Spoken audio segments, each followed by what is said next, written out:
السلام علیکم ورحمۃ اللہ وبرکاتہ۔ عزیز طلبہ، امید ہے کہ آپ خیریت سے ہوں گے، اور جیسا کہ آپ کو معلوم ہے کہ آج آپ کی اردو کی کلاس کا پہلا لیکچر ہے، اور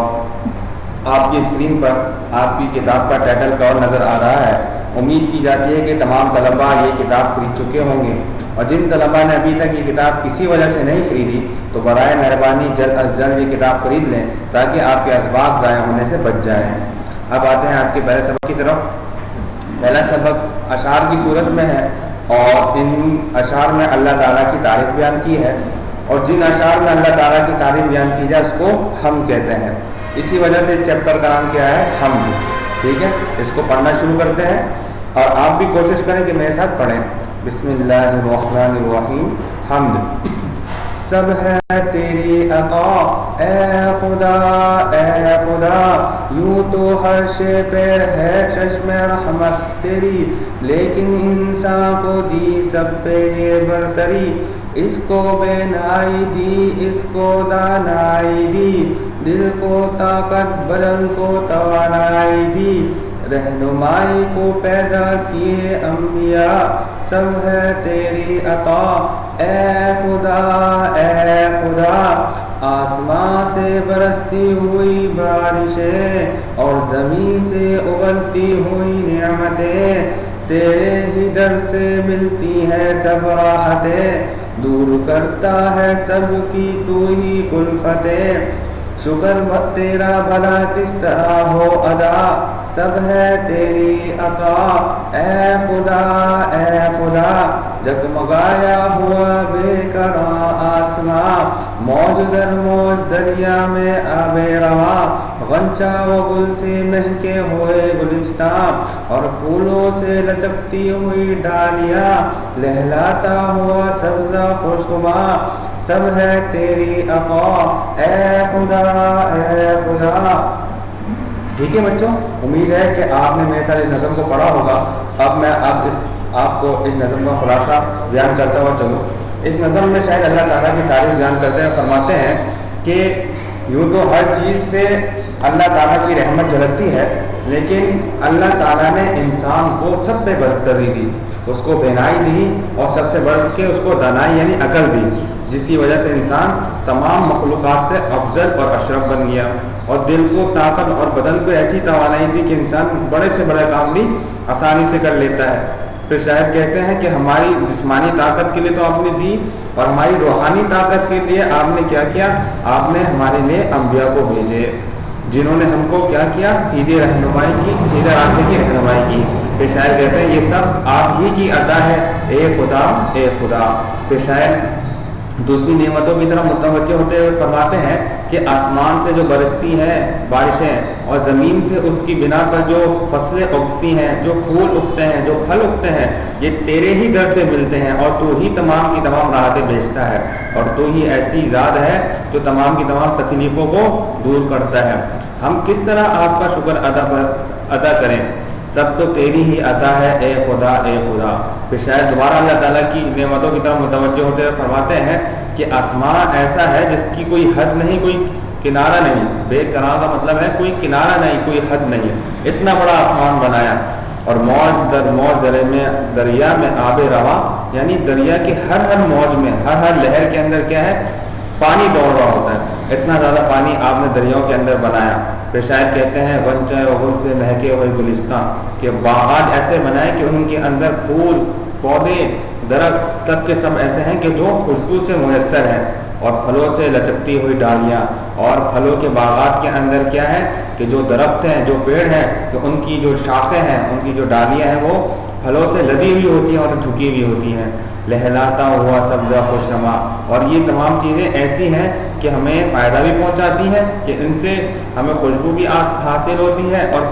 فروٹ بھی حاصل ہوتے ہیں، اس کے علاوہ ہمارے لیے خوشنمائی کا بھی اور ہمارے دل کی راحت کا بھی باعث ہے۔ کہ شاید دوبارہ اللہ تعالیٰ کی تعریف کرتے ہیں، یہ تمام کی تمام چیزیں آپ ہی کی عطا ہیں اے خدا، اے خدا۔ ٹھیک ہے بچوں، آپ کو سمجھ میں آ گیا؟ اب آتے ہیں اس کے سوال جواب کی طرف۔ اچھا، جو کام آپ نے کاپیز میں کرنا ہے وہ آپ کاپی میں کریں گے، اور جو کام آپ نے کتاب میں کرنا ہے وہ میں آپ کو بتاؤں گا کہ کون سا کام آپ نے کتاب میں کرنا ہے، ٹھیک ہے؟ اب آتے ہیں آپ کی کاپیز کی طرف۔ آپ نے اپنی کاپیز کیسے بنانی ہے؟ سب سے پہلے آپ نے کاپی خریدی، اس کے پہلے صفحے پر اپنا نام، والد صاحب کا نام، کلاس کا نام اور پھر اسکول کا نام لکھیں گے۔ اگلا صفحہ خالی چھوڑنے کے بعد آپ بالکل اسی طرح ایک فہرست بنائیں گے۔ اس فہرست میں 5 کالم ہوں گے، پہلا شمار نمبر، دوسرا تاریخ، تیسرا عنوانات، چوتھا صفحہ نمبر اور 5واں دستخط، ٹھیک ہے۔ اور آپ نے کیا کرنا ہوگا، جیسے عنوانات کے تحت میں نے لکھا ہے ششمائے نصاب برائے ماہ 15 جولائی تا 14 نومبر، آپ نے بھی بالکل یوں ہی لکھنا ہے، کیونکہ ابھی ہمارا نصاب 15 جولائی سے اسٹارٹ ہوا ہے، تو آپ نے یوں ہی لکھنا ہے، ٹھیک ہے۔ اور آپ کی پیج کی جو نمبرنگ ہوگی وہ یہیں سے اسٹارٹ ہوگی۔ اسی طرح میں نے یہاں صفحہ نمبر 1 لکھا ہے، آپ بھی صفحہ نمبر 1 لکھیں گے، ٹھیک ہے۔ اور آپ جس ڈیٹ کو یہ لکھیں گے تو آپ وہ ڈیٹ ڈالیں گے، میں نے 12 تاریخ کو لکھا، آپ جس تاریخ کو لکھیں گے آپ وہ ڈیٹ ڈال دیں گے، اور یہ آپ کا شمار نمبر 1 ہو جائے گا، ٹھیک ہے۔ یہ آپ نے فہرست بنانی ہے کم از کم 2 صفحوں پر، کیونکہ آپ کا کام زیادہ ہوگا تو ایک صفحے پہ نہیں آئیں گے۔ پھر اس کے بعد جو ششمائے نصاب نے لکھا تھا آپ نے وہی لکھنا ہے۔ یہ تمام کے تمام چیپٹرز کے نیم ہیں، بک سے آپ کی لکھے ہیں، اردو کی بک سے، وہ تمام کے تمام نیم سے آپ نے لکھنے ہیں، اور نیچے اردو کے ساتھ اردو گرامر کا ظاہر سی بات کام ہوتا ہے، تو یہ اردو گرامر کے پورے سال پڑھائے جانے والے سلیبس ہے اور نصاب ہے، وہ بھی آپ نے لکھنا ہے۔ آپ نے پورا لکھنا ہے، ایک صفحے میں آئے ایک صفحے میں لکھیں، 2 صفحے میں آئے 2 صفحے میں لکھ رہے ہیں، لیکن لکھنا لازمی ہے، اور یہیں سے آپ کی پیج کی نمبرنگ اسٹارٹ ہوگی۔ اس کے بعد ابھی ہم نے کون سا چیپٹر پڑھا؟ چیپٹر کا نام تھا حمد، تو آپ نے بھی کیا کرنا ہے، ایک پورے پیج پر حمد لکھنا ہے بڑے خوبصورت طریقے سے، اور اس میں کلرنگ کریں، جو آپ کو اچھا لگے وہ کریں، پیڑ بنائیں، پھول بنائیں، کچھ بھی بنائیں، خوبصورت کر کے آپ وہ پورا ٹائٹل پیج بنائیں گے، ایک پورے پیج پر اس طرح کر کے، ٹھیک ہے۔ تو اس کے بعد سے آپ نے کام کرنا ہے، جو کام یہاں نظر آ رہا ہے یہ تمام کا تمام کام آپ نے کہاں کرنا ہے، اپنی کاپیز کے اندر کرنا ہے، ٹھیک ہے۔ میں نے الفاظ معنی کے 4 کالم بنائے ہیں، آپ 2 کالم بنائیں گے، یعنی ایک الفاظ کا ایک معنی کا، پورے ایک پیج میں آپ کے کیا آ جائیں گے، الفاظ معنی آ جائیں گے، ٹھیک ہے۔ تو اس کے بعد نیکسٹ پیج سے آپ سوال جواب لکھیں گے، ٹھیک ہے، سوال جواب لکھیں گے، اور پورے سوال جواب جس طرح یہاں لکھے ہوئے اسی طرح آپ لکھیں گے، ٹھیک ہے۔ تو اس کے بعد یہ بھی سوال جواب کا حصہ ہے، یہ بھی آپ پورا لکھیں گے، ٹھیک ہے۔ اور یہ سوال نمبر 4 جملوں میں استعمال کیجیے، یا الفاظ جو جملوں میں آپ نے لکھنے ہیں، اسی طرح آپ نے بنایا سوال نمبر 4 لکھنا ہے اور الفاظ جملے لکھنے ہیں۔ پھر سوال نمبر 5 درجہ ذیل لاحقوں سے 2 مرکب بنائیے، یہ گاہ لکھا ہوا ہے تو عبادت گاہ، عیدگاہ، من صحت مند ضرورت مند، بان مرغ بان ریڑھی بان، کار بیکار صنعت کار، ٹھیک ہے۔ بالکل یہ کام سارا کا سارا آپ نے اپنی کاپیز میں کرنا ہے۔ اس کے بعد آپ نے بک میں کون سا کام کرنا ہے کہ سوال نمبر 2 نظر آ رہا ہے، دیے گئے خانوں میں نشان لگا کر مصرع مکمل کیجیے۔ تو آپ نے کیا کرنا ہے، یہ جس طرح آپ کو نظر آ رہا ہے، لائننگ نظر آ رہی ہے، تو آپ نے اس کو مکمل کرنا ہے، اور جو لائن آپ کو نظر نہیں آ رہی وہ بک سے دیکھ کر، آسان ہے، بک سے دیکھ کر آپ کر لیں گے، مشکل نہیں ہے، ویسے میں نے فل کیا ہے اور کوئی مشکل اس میں بات نہیں ہے، ٹھیک ہے۔ سوال نمبر 3 نظم کے مطابق درست جواب پر ٹک کا نشان لگائیں، تو یہ کام بھی آپ نے بک میں ہی کرنا ہے کہ بک کے اندر ہی ٹک لگانی ہے، یہ میں نے لگائی ہوئی ہے، آپ کو نظر آ رہی ہے کہ الف کے اندر جو ہے کیا ہے، اللہ نے انسان کو سب پہ دی برتری، بے پہ ٹک لگائیں گے، بے میں نعمتوں پر ادا کرنا، کیا ادا کرنا، شکر، الف پہ ٹک لگائیں گے، جیم میں لہراتا ہوا سبزہ لگتا ہے خوش نما، تو جیم پہ آپ ٹک کریں گے۔ اس کے بعد دال ہے اللہ سب کی دور کرتا ہے کلفتیں، ٹھیک ہے، اور ہاں ہے پھلوں کے بہت سے ڈالیاں ہیں لچکتی، لچکتی کے اوپر کیا کریں گے، ٹک کر لیں گے۔ اس کے علاوہ یہ جو کام ہے باقی آپ نے کاپیز میں کرنا ہے، ٹھیک ہے۔ اچھا اب آ جائیں اردو گرامر کے کام کی طرف۔ اردو گرامر کہ آپ نے الگ سیکشن بنانا ہے یا آپ نے الگ کاپی خریدی ہے تو اس کا الگ کاپی میں آپ بنائیں گے، اور یہ جو کام ہے یہ آپ نے گرامر کی کاپی میں کرنا ہے۔ اب کس طرح کرنا ہے، اوپر ہی آپ نے بالکل یہ لکھنا ہوگا، حروف کو ترتیب دے کر الفاظ بنانا۔ یہ بے ترتیب الفاظ لکھے ہوئے ہیں اور الگ الگ لکھے ہوئے ہیں، جیسے سب سے پہلے لکھا ہے سین میم قاف تا لام بے، تو یہ لکھیں، اور سب سے اینڈ میں دیکھیں کہ لکھا ہے آنے والا وقت۔ آنے والے وقت کو کیا کہتے ہیں، کل، نہیں یہ تو اتنا لمبا لفظ ہے، آنے والے وقت کو مستقبل بھی کہتے ہیں، ٹھیک ہے، یہ مستقبل بن رہا ہے، میم سین تا با قاف، ہاں ٹھیک ہے۔ ابھی اسی طرح دوسرا دیکھیں، وہ ابھی پہلا آ جائے جو ایکسرسائز ہے، اس میں لکھا ہے تا الف نون میم الف ہا۔ ابھی کیا بن رہا ہے، ہم بریکٹ میں آگے لکھا ہے، اکثر طلبہ اس سے ڈرتے ہیں، کس سے ڈرتے ہیں، مار سے، نہیں، یہ تو ماں تو ہے نہیں، میم الف رے تو نہیں ہے، اور اسی طرح یہ الفاظ زیادہ ہے، پٹائی بھی نہیں ہے، پے نہیں ہے اس کے اندر، اور کیا ہوتا ہے اسکول بھی نہیں ہے،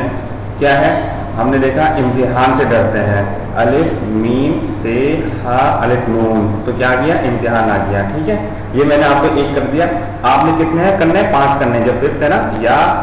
الف مدہ دال الف زے پھر ڈیش ہے، پھر بریکٹ میں لکھا ہر انسان کا پیدائشی حق ہے، ٹھیک ہے، تو یہاں تک آپ نے کرنا ہے، چھٹا اور ساتواں آپ نہیں کریں گے، ٹھیک ہے، اور پھر اس کے بعد یہ ہے الفاظ سے جملے بنائیں، اوپر جو الفاظ ہیں اوپر کے 5 ہی الفاظ کے آپ نے کیا کرنے ہیں جملے بنانے ہیں، زیادہ کے نہیں بنانے ہیں، صرف 5 الفاظ سے بنانے ہیں، چھٹے اور ساتویں کے نہیں بنانے ہیں، سمجھ میں آ گیا آپ کو یہاں تک کا کام؟ ابھی آئے اس پیج پر یہ لکھا ہوا ہے کہ بے ترتیب الفاظ کو ترتیب دے کر جملے بنانا، یہ ذیل میں بے ترتیب الفاظ کو ترتیب دے کر جملے بنائیے، بے ترتیب میں دولت بہتر ہے علم سے اسے کوئی چھین سکتا کیونکہ نہیں، یہ کیا جملہ بنے گا؟ علم دولت سے بہتر ہے کیونکہ اسے کوئی چھین نہیں سکتا، صحیح جملہ یہ بن رہا ہے، ٹھیک ہے، اسی طرح کر کے یہ 5 آپ نے کرنے ہیں، چھٹا ساتواں 8واں 9واں 10واں نہیں کرنا، صرف 5 کرنے ہیں، ٹھیک ہے، دوبارہ میں کہہ رہا ہوں صرف 5 کرنے ہیں، اور بڑا آسان ہے، خرچ کرنے علم سے بڑھتا ہے اور دولت ہے گھٹتی، ٹھیک ہے، آپ نے اس کو بالکل ترتیب سے جیسے اوپر والا نے بتایا نا علم دولت سے بہتر ہے اسے کوئی چھین نہیں سکتا، تو اسی طرح آپ نے اس کو صحیح ترتیب سے بنانا ہے، اور صحیح ترتیب کر کے یہ 5 کے 5 بنانے ہیں، اور گرامر کا کام ہے یہ، ٹھیک ہے، امید ہے آپ کو آج کا یہ لیکچر سمجھ میں آیا ہو، اور جو بات بھی آپ کو سمجھ میں نہیں آئے آپ وہ بعد میں ہم سے پوچھ سکتے ہیں۔ السلام علیکم ورحمۃ اللہ وبرکاتہ۔